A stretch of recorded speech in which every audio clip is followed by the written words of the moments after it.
हनुमानजींची ना एक खूप मनोरंजक गोष्ट मी तुम्हाला सांगणार आहे. त्याआधी जय श्रीराम.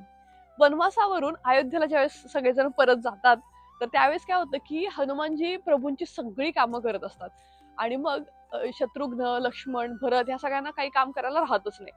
मग ते तिघे जण काय प्लॅन करतात की प्रभूंचं एक टाइम टेबल बनवतात, त्याच्यामध्ये टास्क असाइन करतात की कोण कुठलं काम करणार आहे. आणि यामध्ये हनुमानजीचं नाव मुद्दामून लिहित नाहीत आणि माता सीतेला सांगतात की आपण असं करूयात की ही लिस्ट आपण रामजींकडून अप्रूव्ह करून घेऊयात.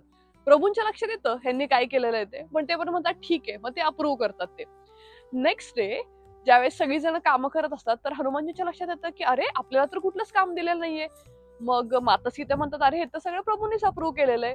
मग ते लिस्ट चेक करतात, तर त्या लिस्टमध्ये प्रभूंना जांभई आल्यानंतर चुटकी वाजवायचं काम दिलेलं नसतं. हनुमानजी म्हणतात ठीक आहे, ते काम मी घेतो. मग हनुमानजी त्यांच्या समोर असे एकदम अलर्ट मोड मध्ये की कधी प्रभूंना जांभई येते आणि कधी मी सुटकी वाजवतो अशा मुद्रेमध्ये बसतात. दिवस पूर्ण जातो, रात्र होते. माता सीता म्हणतात हनुमानजींना आता तू बाहेर जा म्हणून. मग ते त्यांच्या कक्षाच्या बाहेरच असे बसलेले असतात. हनुमानजींना वाटतं की अरे माझ्या प्रभूंना जर जांभई आली आणि जर मी सुटकी वाजवायचं मिस केलं तर माझं काम झालं नाही असं होईल ते. मग ते त्यांचं भजन करत करत चुटकी वाजवत पूर्ण रात्रभर बसतात.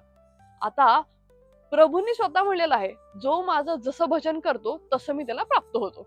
मग आता हनुमानजी जर चुटकी वाजवत प्रभूंचं भजन करतायत आणि अशी इच्छा करतात की मला ह्यांना जांभई आल्यानंतर मला चुटकी वाजवायला मिळावी, तर अर्थात प्रभूंना जांभई येणार.